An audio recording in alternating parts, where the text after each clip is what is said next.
예, 우리 하나님 말씀 예레미야 31장 29절 말씀입니다.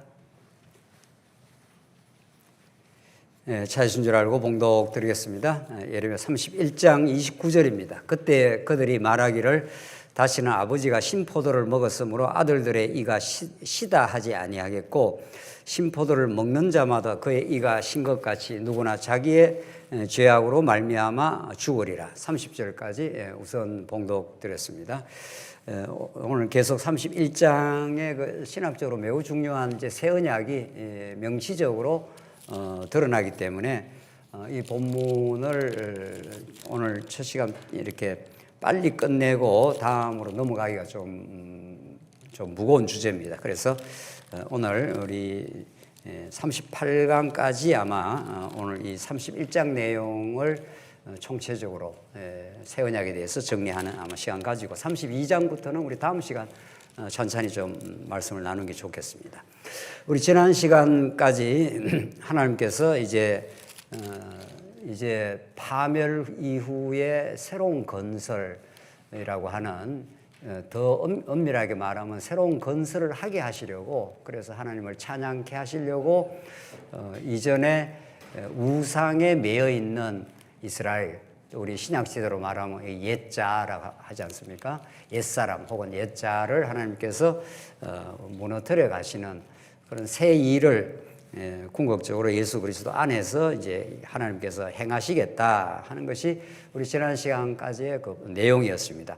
그런 역사적 배경 속에서 오늘 이제 29장 30장은 자기 죄악으로 말미암아 죽는다. 아버지 죄가 이렇게 연좌제로 이어지는 게 아니라 누구나 30절에 신포도를 먹는 자마다 그의 이가 신 것 같이 누구나 자기의 죄악으로 말미암아 죽으리라.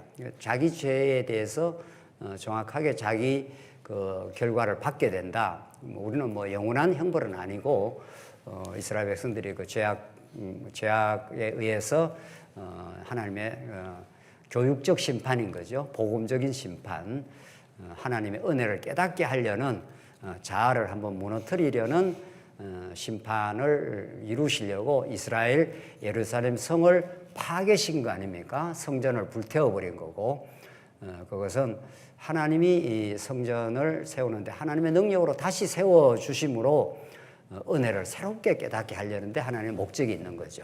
이스라엘 백성을 뭐 괴롭힌다든가 뭐 그들을 갖다가 나라를 뭐 붕괴시키는 것이 뭐 좋아서 그런 게 아니라 사랑의 채찍으로 아들에게 때리는 매처럼 그렇게 하나님이 하시겠다고 하고, 오늘 31장 보십시다. 31장 이제 아주 중요한 이제 본문이 나오는데, 여호와의 말씀이니라 보라 날이 이르리니 내가 이스라엘 집과 유다 집에 뭐라고 그랬습니까? 새 언약을 맺으리라. 앞에서 우리가 새 일을 하나님이 행하시겠다. 그래서 새 일을 통해서 창조하겠다. 이것이 이제 새 창조입니다. 이 말을 배경 깔아놓고 이제 남쪽 유다를 완전히 이제 붕괴시켜 나간다.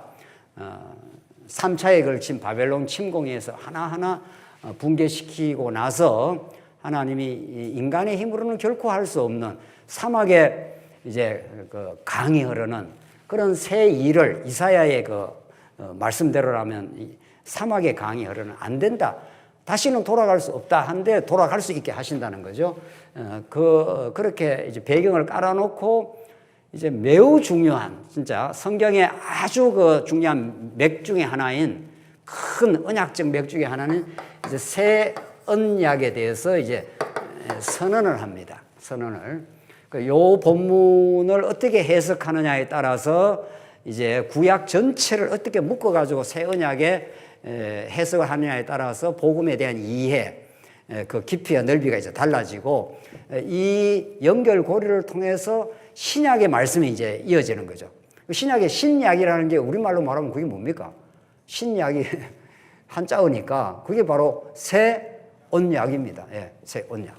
이렇게 여기서 이제 예레미야서에서 이제 새 언약을 말하는 게 이제 곧 이제 예수님 오신다는 거죠. 이제 바벨론이 회복되는 것은 예수님 십자가에 죽으시고 부활하심으로 새로운 일, 새로운 창조가 이루어지는 일이 이루어지는데 그걸 이제 새 언약의 방식으로 하시겠다. 그 새 언약이라는 건 반드시 이제 옛 언약이 전제되어 있는 거죠. 새 일이라는 새 언약은 옛 언약과 관련을 짓는 그 용어라는 걸 우리가 알 수가 있는 거죠. 이 부분을 우리가 이제 오늘 잘 정리할 필요가 있습니다. 그래야 성경 계시의 그 원리를 우리가 알 수가 있는 거죠. 하나님은 옛 언약과 새 언약의 완벽한 대칭입니다. 이 우주가 대칭으로 된 거 아시죠? 우리 몸이 완벽한 대칭입니다. 눈이 왼쪽에 하나 있고 어디 있습니까? 오른쪽에 하나 있고 코는 하나밖에 없어요. 코는 하나인데 코도 딱 2개 있습니다. 이게 완벽한 이게 대칭 구조로 이게 하나님이 참 이렇게 만들어 놓은 건데 하나님이 그냥 진리를 딱 그냥 예수 그리스도를 딱 보내줘서 그냥 진리를 드러내시면 되잖아요. 그래 하나님이 그렇게 안 하신다는 겁니다.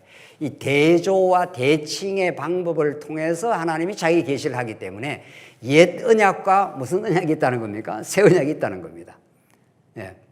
이게 방식만 다르지 그 본질과 원리는 완벽하게 옛 언약도 진리고 새 언약도 진리입니다. 그럼 왜 하나님께서 뭐 그냥 하나의 언약만 전달해줘? 결국은 이 같은 언약이라는 뜻입니다. 옛 언약과 새 언약이 사실은 하나의 언약입니다.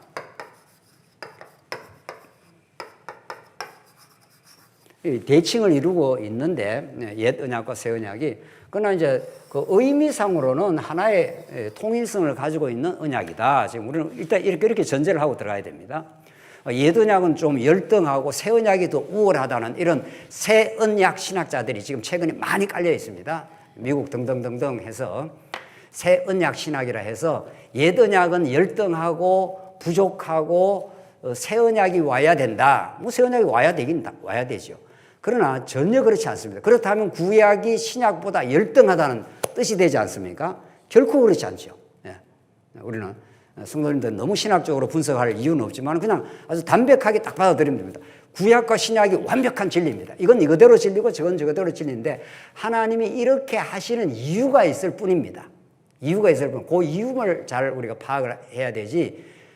옛 언약, 구약은 율법이라서 이제 루터도 그런 뉘앙스를 잠깐 가지고 있는데 율법은 우리를 정죄하는 것이고 신약은 은혜의 시대, 복음은 우리를 살리는 것이다. 뭐 이런 식으로 이제 기우뚱해지는 거죠. 몸이 이렇게 딱 대칭이 돼야 되는데 말이죠. 완벽하게 딱 대칭이 돼야지 얼굴이 막 균형이 이러면 곤란하잖아요. 그렇죠?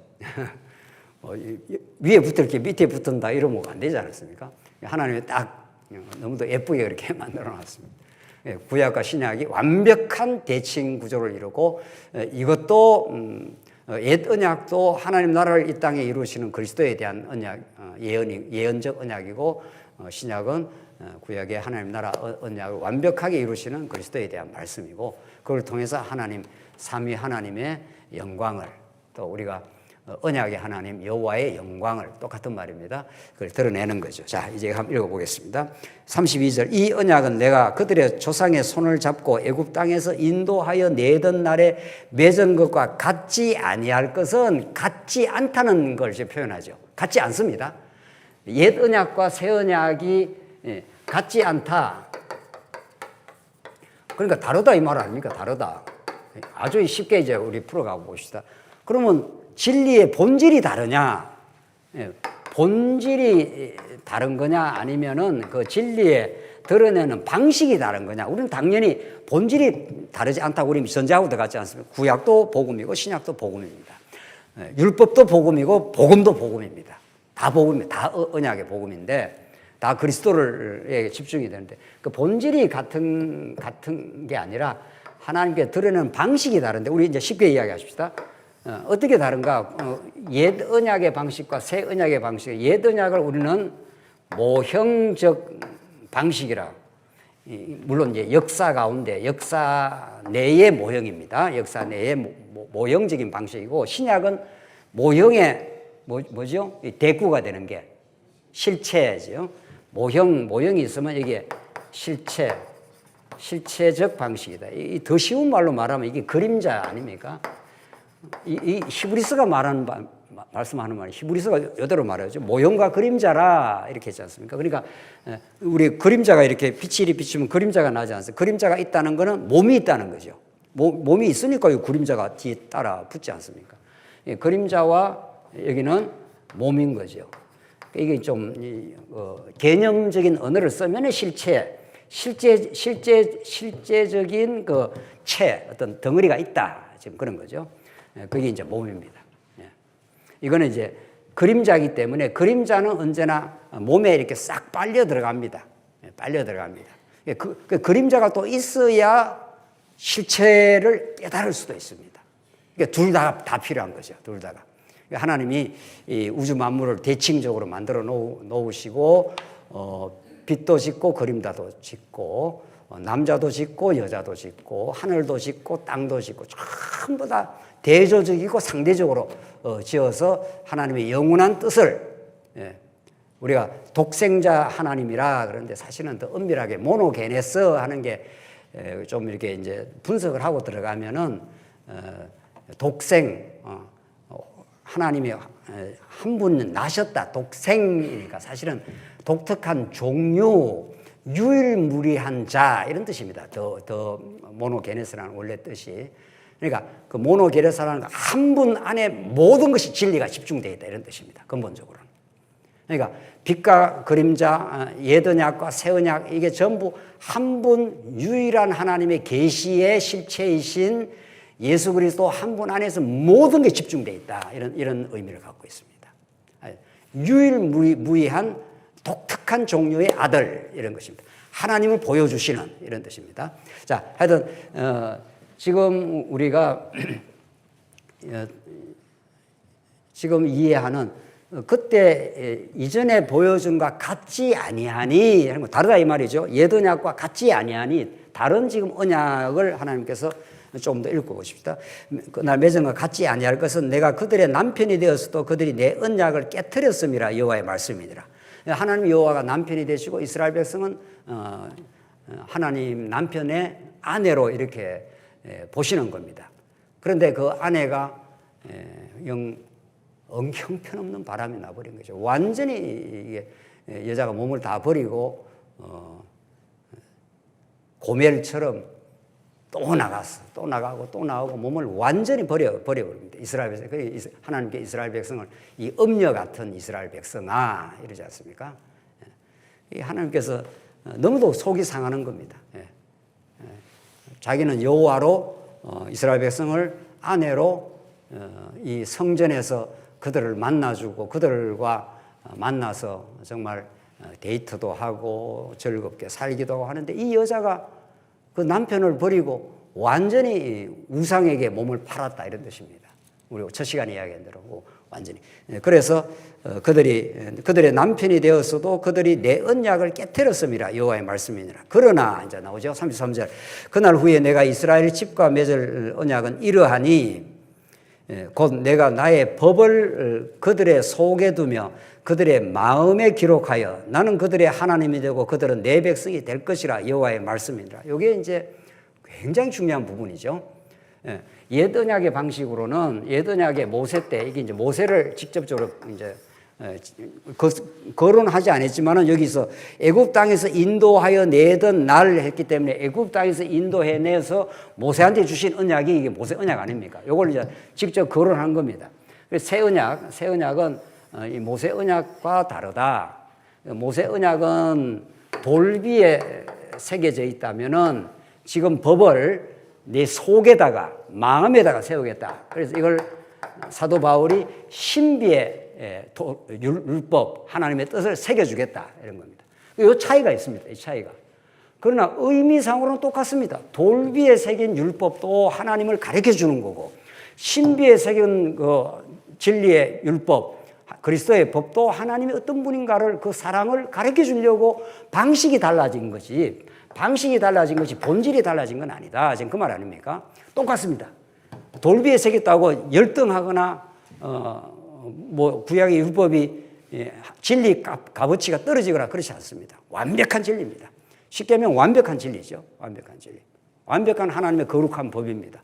사도 바울도 율법은 거룩하고 했습니다.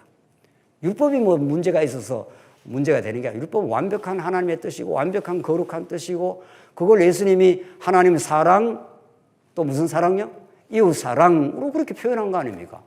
그러니까 하나님 나라는 하나님의 사랑을 보여주고 이웃 사랑을 가장 완벽하게 하나님이 실현하겠다 이런 뜻입니다. 하나님이. 그걸 우리 인간의 능력으로 타락하고 나서는 못할 뿐인 거지. 그러니까 하나님의 사랑과 이웃 사랑 법을 구약에는 돌 위에다가 이렇게 십계명을 이렇게 새겨줬지 않습니까? 근데 우리는 우리 마음에다가, 이 마음 같습니까? 마음에다가 진리를 이렇게 새겨준 거예요.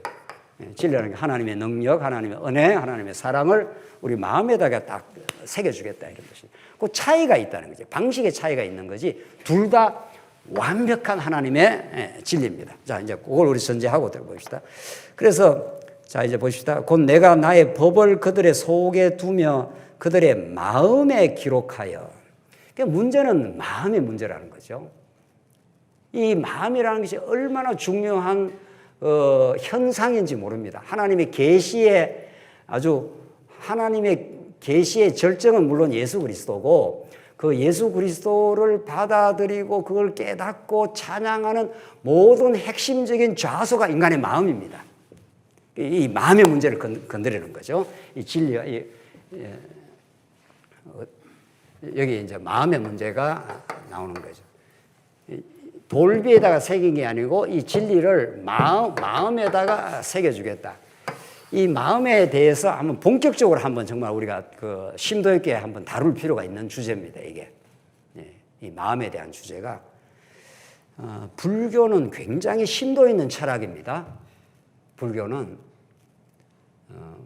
그러니까 뭐 우리가 뭐 성경 공부하기도 바빠 죽겠는데 언제 뭐 불교 공부를 하겠냐 이제 하는데 기회가 있고 뭐 조금 어떤 인문학적인 그런 기회가 있으면 이제 불교를 잠시 한번 들여다볼 필요는 있습니다. 저는 뭐 가끔씩 들여다봅니다. 그걸 보는 것은 뭐 불교가 대단한 진리를 갖고 있어 보는 게 아니라 불교야말로 일반 계시 가운데 인간의 마음을 불교처럼 심층적으로 다루고 마음의 그 현상, 마음의 중요성을 불교처럼 다루는 그런 그 종교가 없습니다. 뭐 그러면 기독교보다 뭐 낫단 말이야. 그런 뜻은 전혀 아닌 거예요. 전혀 그런 뜻이 아니고 기독교야말로 진짜 하나님의 지혜와 그 마음의 관계를 가장 본질적으로 다루는 게 이제 우리 기독교죠. 진리의 말씀이죠. 지혜의 말씀이 우리 마음에 임하게 될 때 어떤 그 현상이 나타난다는 것을 이제 잠언서가 가장 우리에게 잘 가르쳐 주는 말씀 중에 하나인데 뭐 잠언만 말한 건 아닙니다. 그런데 이제 불교에서 이렇게 이야기하는 걸 들어보면은 굉장히 재미있습니다. 그 일체 유심조라는 말인데 이 삼라만상 일체 전부 다 일체 유심조니까 일체 모든 것은 유심 마음이 창조니까 창조할 조자니까 모든 것은 마음이 만들어낸다 이런 뜻입니다. 불교는 그런 통찰을 한 겁니다. 그만큼 이 우주 삼라만상에서 마음처럼 중요한 현상이 없다 이렇게 본 겁니다. 우리 기독교는 어떻게 말해야 되죠? 이런 불교적 해석을 어떻게 해야 되죠? 오늘 불교 강의는 아닌데 불교적 해석을 어떻게 재해석을 해야 되느냐. 기독교는 마음이 모든 우주 만물의 가장 근원이고 가장 중요하다. 우리는 그걸 받아들이지 않습니다. 마음이 중요한 현상인 건 맞다. 그러나 가장 우리 우주에 우리 인간에 의해서 가장 중요한 본질은 아닌 거죠. 그럼 우리는 가장 우주 가운데 우리 인생사의 역사 가운데 가장 중요한 분은 두말하라 없이 어떻게 해요? 예수 그리스도 한 분이시고 그분을 통해서 하나님이 어떤 분인가 알고 그분을 통해서 우리가 인간 마음을 이제 우리가 이해를 할 수 있습니다. 그러니까 우리는 진리에 입각해서 이제 마음의 현상을 우리가 이해를 할 수 있다는 거죠. 그래서 특히 21세기에 인문학에서 심리학이 얼마나 발달되어 있는지 모릅니다. 하여튼 모든 사람들이 심리학 공부를 많이 합니다. 그리고 심리학 공부를 많이 하다가 마지막에는 어디로 갑니까? 불교로 갑니다. 불교로. 왜냐하면 이미 수천 년 전에 불교가 인간 마음 현상에 대해서 그토록 깊이 연구를 했습니다. 왜냐하면 그 이유가 있는데 불교는 하나님도 없고 그리스도도 없습니다. 불교는 아주 실용적 철학인데 실용적 철학인데 인간의 고통에 대해서 가장 깊이 있게 천착을 했습니다. 물론 뭐 기독교 만금 천사가 한 건 아니고요. 예수님 십자가의 고통은 그 불교는 상상도 못했지만은 그러나 현상적인 인간의 고통의 문제를 가장 붙들고 실험했던 종교가 불교입니다. 그 중에 인간의 마음의 고통의 문제를 건드린 거죠. 마음의 고통이. 그러니까 석가모니가 오늘 지금 불교 강의는 아닙니다. 불교 강의는 아닌데 조금 이게 양념 정도로 알 필요가 있습니다. 석가모니가 왕의 아들로 태어났잖아요. 그 왕의 아들로 태어나서 평생 먹고 사는데 아무 문제 없습니다. 아무 문제 없어요. 그럼 그렇게 살면 되는데 철학적 기질이 있어가지고 이제 밖에 세상을 돌아다니면서 너무도 우리 조 목사님이 인도 가는데 인도를 돌아다니니까 너무도 고통 받는 사람이 너무 많습니다. 병들어 고통, 사랑하는 사람 못 만나서 고통, 보기 싫은 사람 만나서 고통. 불교는 그렇게 말합니다. 좀 사랑하는 사람 안 만났으면 좋겠는데 만나고, 사랑하는 자식은 또 멀리 그냥 유학 가보든지 어디 떠나버리고, 모든 게 고통이에요. 모든 게. 이 고통의 문제를 이걸 다루지 않고 인생사를 다룰 수 있겠냐 이거죠. 그래서 그렇기 때문에 이 마음의 고통의 문제를 천착해 들어가기 때문에 마음의 그 108번뇌를, 번뇌 종류가 108개가 있다는 거죠. 그렇게 인간이 번뇌가 많고 이 문제를 어떻게 좀 극복을 할 거냐, 어떻게 해야 이 해탈을 할 거냐 이런 거 아니에요. 그래서 마음이라는 현상이 모든 우주에 편만해 있고 인간이 마음을 어떻게 먹느냐에 따라서 우주를 이해하고 인생을 이해하고 역사를 이해하는 모든 게 달라진다 이런 뜻입니다. 현상적으로 맞는 말이에요. 맞는 말. 마음의 고운 마음을 가지고 아름다운 마음을 가지고 있으면 모든 게 다 곱게 보입니다. 그렇죠? 그러면 그렇다고 자기가 좀 고운 마음, 아름다운 마음을 가지고 현상을 보면은 뭐 좀 못난 사람, 쟤한테 좀 힘들게 하는 사람도 그렇게 뭐 힘들지 않습니다. 뭐 그래서 그랬겠지. 뭐 그렇게 좀 힘든 일이 있으니까 그랬겠지. 이렇게 내가 마음이 푸근하고 평안하고 고운 마음을 갖고 있어 모든 게 다 고와 보입니다. 내가 힘들고 내가 불편하면 어떻습니까? 만사가 다 어떻습니까? 만사가 다 괴롭습니다. 만사가 다 꼴보기 싫고 그런 겁니다. 그래서 이게 우주의 현상 가운데, 인간의 현상 가운데 인간 마음이 모든 걸 지배를 하고 있구나. 모든 걸 작동하고 있고 모든 게 마음의 문제구나. 이렇게 된 거예요. 궁극적으로 관료론인데. 그래서 이 마음의 문제를 그토록 취급을 하고 분석을 하고 이걸 어떻게 해야 이 좋은 마음을 가지고 미워하는 마음을 극복하고 시기하는 마음을 극복하고 이렇게 해서 인간이 철두철미하게 고행을 하고 자아를 죽이려고 또 죽이고 마음을 비우려고 그토록 막 불교는 처절하게 하는 겁니다. 처절하게만. 그렇게도 안 된다는 겁니다. 문제는. 자, 이제 오늘 이 성경은 내 진리를 너희 마음에다가 심겨주겠다고 하지 않습니까? 그러니까 불교는 아무리 노력해도 조금 뭐가 되는 듯 하다가도 근본적으로 이 문제가 안 풀린다는 거예요. 인간의 시기의 문제, 음욕의 문제, 뭐 탐심의 문제, 하나님과 같이 되고자 하는 그 마음을 어떻게 불교가 해결을 하겠어요? 그러나 현상은 잘 분석을 한 거죠. 인간 마음에 따라서 우주가 바뀌고 역사가 바뀌고 가정이 바뀌고 교회가 바뀌고 다 바뀝니다. 인간이 여러분과 저한테 진짜 그리스도의 마음을 가지게 되면 교회가 이제 바뀌게 될 거예요. 교회가. 시기, 미움, 뭐 경쟁 이런 거 교회에서 점점 없어져요. 그게 얼마나 하찮은 거냐고요. 인간의 그리스도로의 마음을 품고 감사하고 행복하고 하나님을 찬양하면 좀 고난이 있어도 경제적으로 좀 힘들어도 괜찮다 이렇게 되는 거죠. 사도 바울은 빌립보서에 표현이 그렇지 않습니까? 내가 부귀에 차나 비천에 차나 일체 삶의 비결을 깨닫노라. 하나님께서 내게 능력 주시는 자 안에서 모든 것을 할 수 있다. 이렇게 사도 바울이 아주 담대합니다. 삶의 모든 여건들을 그 신앙하는 마음으로 전부 이렇게 수용이 되는 겁니다.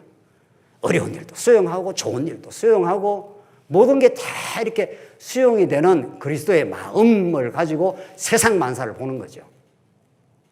그러니까 이게 지금 새 언약이 이게 보통 말씀이 아닙니다. 새 언약이 마음의 문제를 건드린단 말이죠. 돌비에 새긴 진리가 아니라 신비에다가 마음에다가 진리가 마음에 여기에 진리가 새겨진다. 이 진리를 다른 표현을 하면 지혜가 이 마음에 딱 새겨진다 이런 뜻입니다. 야고보서가 말하고 자문이 말하고 하는 그런 말씀이 다 그런 말씀들입니다. 그러니까 여러분과 저에게는 지혜가 너무도 필요한 겁니다. 지혜가 오기를 바라고 지혜가 우리 안에 터득되기를 바라고 지혜가 우리 마음을 지배하기를 바라서 우리가 말씀도 공부하는 겁니다. 말씀 이론적으로 지식적으로 많이 하려고 공부하는 거 아니지 않습니까? 내가 이만큼 많이 안다는 거 자랑하려고 하겠어요?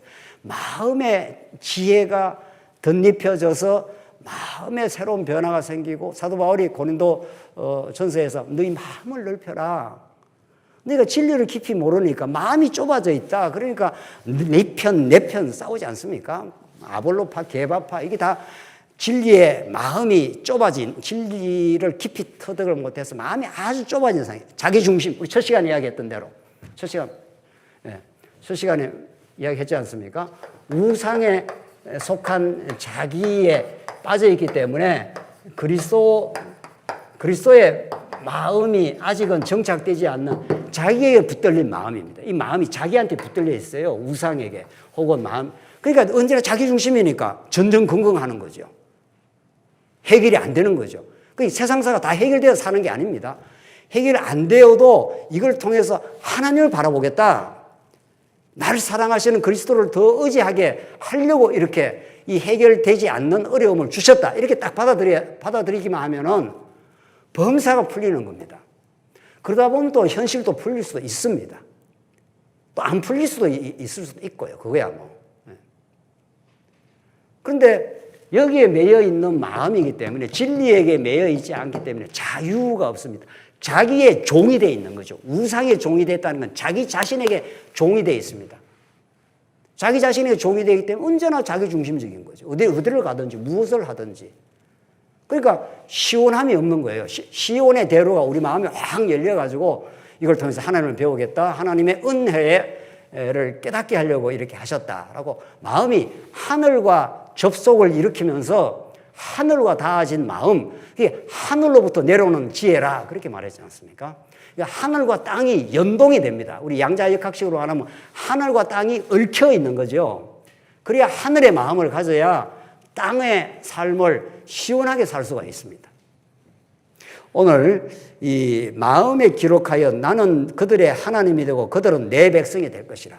하나님이 그 언약의 말씀을 마음에다 심겨줘서 하나님이 그들을 자기 백성 삼아서 통치하고 사랑하겠다 이런 거죠. 34절 그들이 다시는 각기 이웃과 이웃 형제를 가르쳐 이르기를 너는 여호와를 알라 하지 아니하리니 이는 작은 자로부터 큰 자까지 다 나를 알기 때문이라.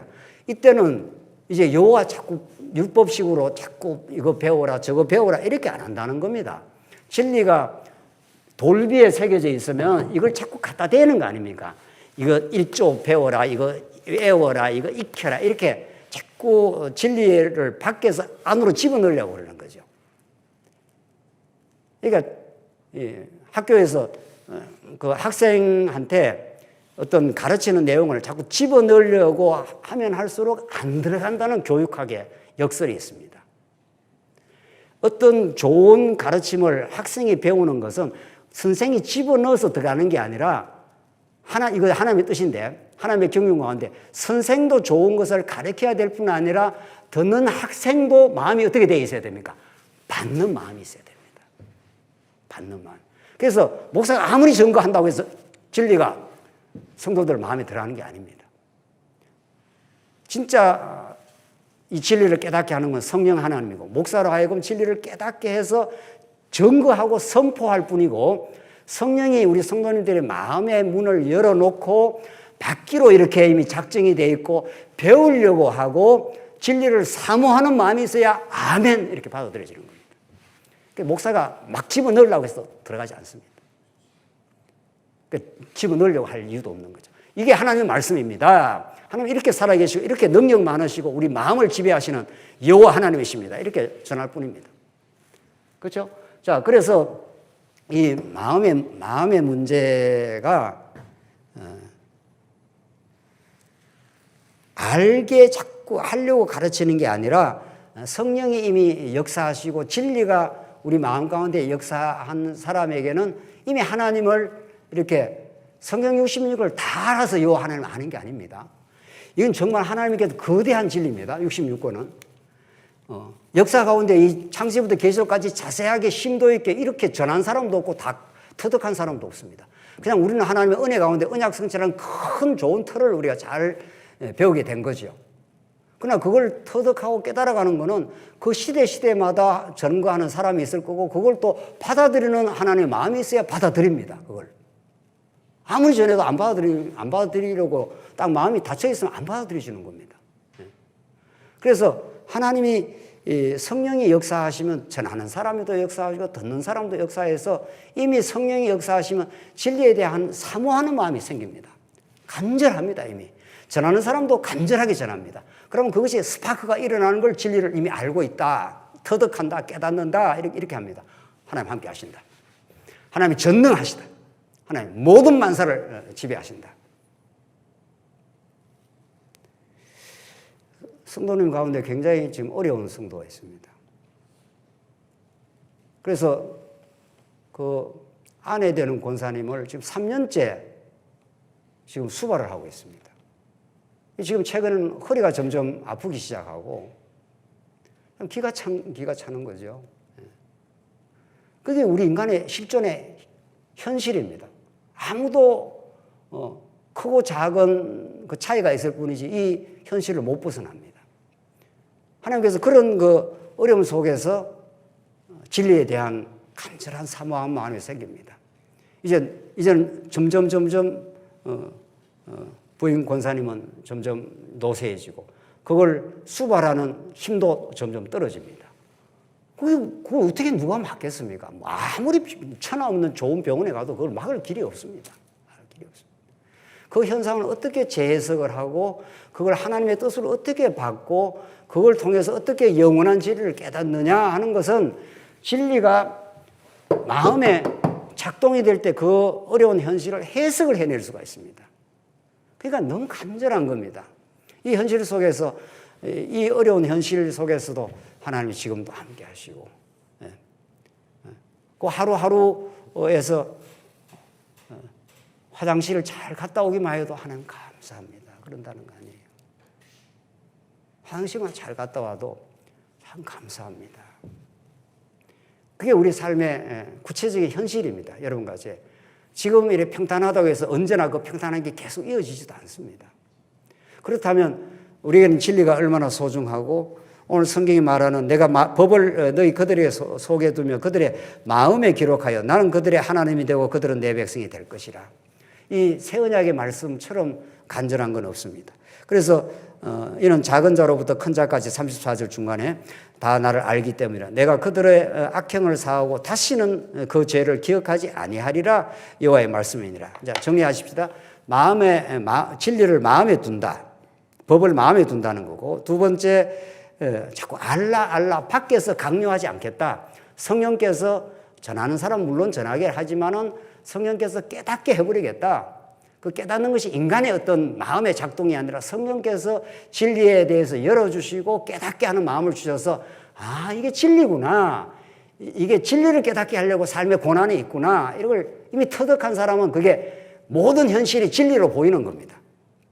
그래서 내가 그들의 악행을 사해 준다는 겁니다. 다시는 그의 죄를 기억하지 않겠다. 이렇게 합니다. 그래서 예수 그리스도 안에서 예수를 이미 주님으로 모시고 하나님의 아들을 믿어버린 성도에게는 진리가 임했고 우리 죄가 정죄가 다시는 없는 하나님의 아들들이 되어버려서 하나님 나라를 하나님께서 이루신다 이런 뜻입니다. 그 새 언약은 좀 정리를 하십시다. 여기까지 하고 새 언약은 우리 영원한 언약을 하나님의 영원한 언약을 전제하고 출발은 아담에게 주신 하나님 나라에 관한 언약입니다. 이 언약은 바로 둘째 아담 예수 그리스도를 통해서 하나님께서 이제 이루시겠다 하는 근본적인 언약이죠. 아담에게 주신. 근데 아담이 타락을 했습니다. 1, 2장까지 이게 주신 게 근본적인 언약인데 타락을 하고 말았습니다. 아담이 타락한 이후 모든 인간이 죄악에 빠졌습니다. 그래서 이 스스로 하나님을 찾아올 수도 없고 하나님을 만날 수도 없습니다. 그래서 하나님이 타락했어도 아담에게 주신 언약을 그대로 이루려고 노아에게 다시 한번 언약을 하시고 그걸 모형적 차원에서 하나님 나라를 이루는 것이 아브라함과 맺은 하나님께서 네 후손을 통해서 큰 민족, 큰 나라를 이루어 주겠다. 그게 복의 나라를 만들어 주겠다. 네가 복이 된다. 이렇게 해서 하나님이 아브라함에게 복을 주신 이때로부터 이제 이게 아주 직접적인 옛 언약이 시작이 되는 겁니다. 그래서 모세를 통해서 이 나라를 이렇게 내가 건설해 주겠다라는 통치 원리를 십계명은 이렇고 너희들이 정의와 의와 정의를 이룰 나라는 가난한 자는 어떻게 하고 과부는 어떻게 하고 하면서 계속 법이 나오지 않습니까? 그게 하나님 나라를 만들어가는 하나님의 통치의 방법이었는데 그러고 나서 그 법을 갖다 대기만 하면은 너희들의 죄가 드러나기 때문에 죄인들이 다 드러나서 폭로되기 때문에 너희 힘으로는 그 이스라엘 나라를 건설할 능력이 없고 그래서 그 이스라엘 나라를 내가 이루어 주겠다고 하는 그 하나의 상징적인 가장 뚜렷한 하나님 나라의 실체로서 내가 성막을 혹은 성전을 내가 지어주겠다. 그러니까 하나님 나라를 가장 압축적으로 집약적으로 보여주는 하나님 나라의 실체가 성전입니다. 이스라엘 백성이 양의 피를 하나 가지고 오면 말이죠. 양의 피를 하나 가지고 오면은 여호와 하나님을 만날 수가 있지 않습니까? 여호와 하나님은 온전히 죄를 사해 줍니다. 온전히 죄를 사해 줍니다. 어린 양의 피를 가지고 오면은 죄를 사해 주는 그런 옛 언약의 방식으로 내가 하겠다. 근데 돌비에 새겨놨기 때문에 원리를 십계명이 이게 돌비에 새겨진 거 아니에요. 이 돌비는 이스라엘 백성들이 밖에서 우리에게 압도적으로 다가오기 때문에 죄인한테 이 돌비를 갖다 대기 때문에 누구도 그 돌비를 한 귀절도 지킬 수가 없습니다. 나 외에 다른 신을 섬기지 말라 하는데 이스라엘 백성은 끝까지 우상을 섬겼지 않습니까? 스스로 지킬 수가 없다는 걸 드러났습니다. 그렇기 때문에 하나님이 너희들의 능력으로는 이스라엘 나라를 너희들이 건설할 수 없지 않느냐. 그러니까 내가 건설해 주겠다고 하는 것이 성전입니다. 그 성전을 중심으로 해서 이스라엘 나라가 전부 정비가 되지 않습니까? 다윗 왕국을 짓고도 솔로몬 성전을 짓고 성전을 중심으로 하는 제사장 나라가 되는 겁니다. 그게 하나님 나라를 내가 성전의 방식으로 내가 이루어 주겠다. 그것이 하나님 나라의 실체로 이 땅에 오신 예수 그리스도가 십자가에 죽으시고 성전의 제물이 되시고 부활하셔서 부활의 성전이 되시고 성천하셔서 제사장으로 하나님 보좌까지 나아가시고 이게 하나님 나라를 이루는 방법이었습니다. 지금 성령을 보내주셔서 지금 이 땅에 하나님 나라를 건설해 가지 않습니까? 이게 전부 다 이제 새 언약의 방식으로 구약은 돌비에 새긴 방식으로 건물 성전의 방식으로 이렇게 하나님 여호와를 가르쳐 주시던 하나님께서는 내가 이제 돌비에 안 새긴다. 너의 마음비에 새겨서 너의 마음을 바꾸어낸다. 마음을 어떻게? 그리스도의 마음으로 바꿔야 돼. 그리스도의 영을 너에게 너희 마음속에 집어넣어가지고 너희가 성전이 되게 만들어준다. 너희가 천국이다. 이런 뜻입니다. 마음에 그리스도의 마음이 오면 우리가 천국이 되는 겁니다. 그렇죠? 그리스도의 말씀을 깨닫지 못하고 예배당에 나오면 예배당이 천국이 안 되는 겁니다. 예배당에서 많이 싸웁니다. 때로는. 그러니까 자기 마음이 천국이 돼야 천국을 이룰 수가 있는 거 아니겠어요?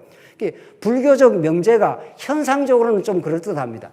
마음이 바뀌면 우주가 다 바뀐다는 게 그 말입니다. 마음이 바뀌면은. 근데 그 마음을 무슨 수로 바꾸나요? 마음을. 이 타락한 마음을, 이 인간이 타락해하고 자기 중심으로 꽉 들어차 있는 마음을 무슨 수로 바꾸나요? 못 바꾸지. 우리가. 그렇지 않습니까? 못 바꿉니다, 이게. 그래서 그리스도가 이미 오셨고 부활 성천하셔서 성령을 보내서 그리스도의 마음을 우리 마음 가운데 심어 주시면 그게 천국이 되는 겁니다. 그 자리가 성전이 돼. 너희가 성전인지 알지 못하느냐. 그렇지 않습니까? 예수를 모신 그 자리가 천국이고 성전이고 그걸 함께 누리는 것이 교회고 이렇다는 거죠. 그래서 새 언약이라는 것은 그토록 중요합니다. 이제 방식이 건물 성전이 아니라 심령의 성전, 돌비에 새긴 게 아니라 마음비에 새겨진 것, 동물의 피로 죄사함을 하는 게 아니라 예수 피로 영원히 죄가 사해진다. 방식이 바뀌었다. 방식이 영원한 실체로 바뀐다. 읽고 끝내죠. 35절 여호와께서 이와 같이 말씀하셨느니라. 그는 해를 낮에 빛으로 주셨고 달과 별들을 밤의 빛으로 정하셨고 바다를 뒤흔들어 그 파도로 소리치게 하나니 그의 이름은 만군의 여호와니라. 이게 자연 법칙을 이렇게 하셨다는 거예요. 해를 낮에 빛으로 주셨다는 거예요. 36절 이 법도가 내 앞에서 폐할진대. 자연 법칙이 폐해진다면 이 언약이 폐해진다 이런 뜻입니다. 자연 법칙은 안 변하지 않습니까? 그렇죠. 태양은 늘 뜨지요.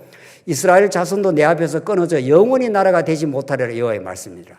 그러니까 자연 법칙이 폐해져야 이런 새 언약도 폐해진다. 그러니까 새 언약은 안 바뀐다 이런 말입니다. 영원하다 지금 그 말을 지금 하는 거예요. 37절 여호와께서 이와 같이 말씀하시니라. 위에 있는 하늘을 청량할 수 있으며 밑에 있는 땅의 기초를 탐지할 수 있다면 청량 못하지요. 하늘이 얼마나 높은지 우리가 어떻게 지금 현대과학에서도 탐지를 못하는데 내가 이스라엘 자손에 행한 모든 일로 말미암아 그들을 다 버리리라 여호와의 말씀이라. 땅의 기초를 청량할 수 있다면 내가 그때라 내가 버리겠다. 너 못하지 않느냐. 그러니까 하나님 안 버리겠다 이런 뜻입니다. 절대로 안 버린다 이런 뜻입니다. 보라 나의 이르노니 이 성은 하나넬 망대로부터 모퉁이 문에 이르기까지 여호와를 위하여 건축될 것이라 여호와의 말씀이니라. 청량줄이 곧게 가렙 언덕 밑에 이르고 고아로 돌아 시체와 제의 모든 골짜기와 기드론 시내에 이르는 모든 고지 곧 동쪽 마문의 모퉁이에 이르기까지 여호와의 거룩한 곳이라. 영원히 다시는 뭐라 했습니까? 뽑거나 전복하지 못할 것이라. 하나님이 다시 심어놓은 걸 아무도 못 뽑는다. 새 언약으로 이루시는 예수 그리스도 안에서의 영원한 구원을 아무도 변개할 수가 없다. 이런 거죠. 이게 오늘 이 새 언약으로 사도 바울이 그리스도의 사랑의 줄에서 어떤 피조물도 끊을 수 없느니라. 똑같은 정서가 똑같습니다. 그 포인트가.